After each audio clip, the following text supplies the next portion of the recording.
What is good, guys? Adam, the 5th of York here. Welcome back to another episode of Adam's Road to Russia. In today's episode, we will be discussing Group C.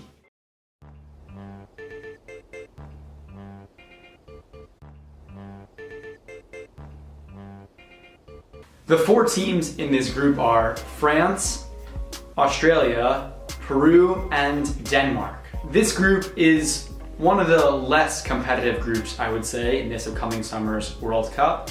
And I believe that the runners-up of Euro 2016, France, will also top this group.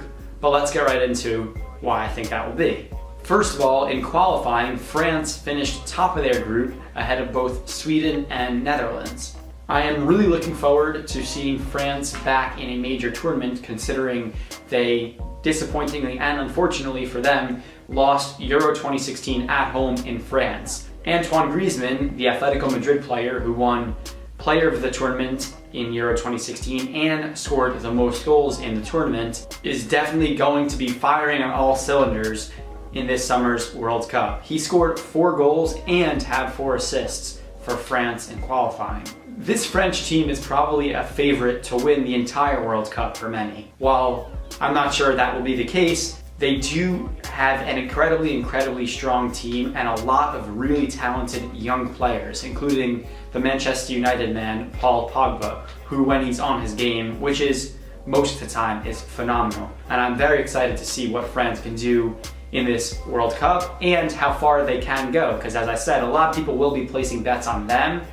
Myself, not sure that they will win, but I do look forward to seeing them perform at the World Cup. A quick fun fact about France actually, their first 2 group matches will be against Australia and Peru, 2 teams that they have actually never faced at the World Cup.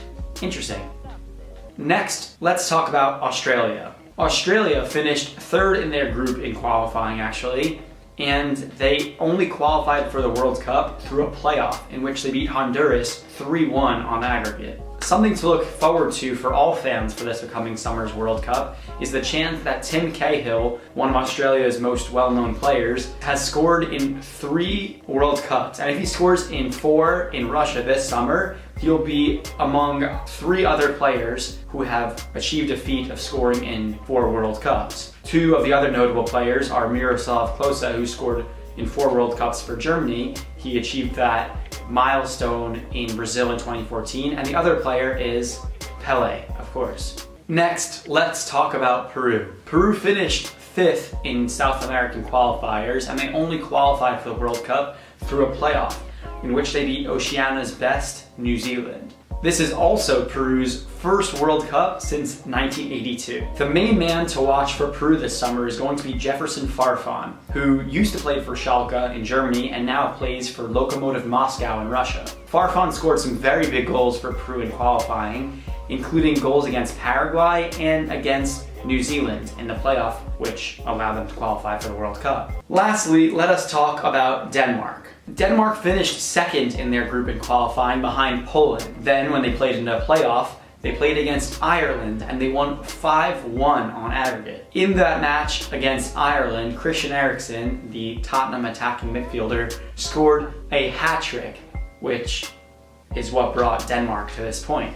He's been phenomenal this season for Tottenham, and I really look forward to seeing him in the World Cup. Christian Eriksen actually scored 11 goals in qualifying for Denmark. Only Cristiano Ronaldo and Robert Lewandowski from Poland scored more goals than he did. I'm really looking forward to seeing how he performs in the World Cup, and I'm hoping to see Southampton's Pierre-Emile Højbjerg potentially play for Denmark as well. I think he's a great midfielder. He has been phenomenal for Saints when he plays, always has very high pass accuracy, and I think that he could be a strong asset for Denmark to have in their midfield in this upcoming summer's World Cup. The biggest match for me in this group will be France versus Denmark. These 2 countries have played each other twice at the World Cup, and while I firmly believe that France will win this time around, I could see Denmark putting up a massive fight. They play with a lot of passion. It's going to be a good match, but I think France will win. I think France will also top the group undefeated, and Denmark will finish 2nd. That is it for today's video, guys.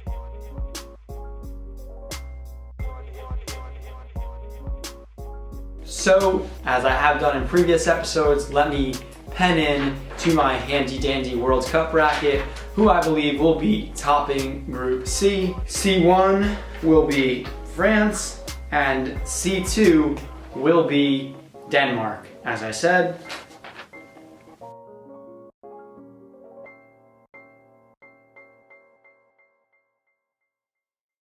That is it, guys. I hope you enjoyed today's video. If you did, please consider sharing it with a friend. As always, please subscribe, stay in touch, and keep the passion alive.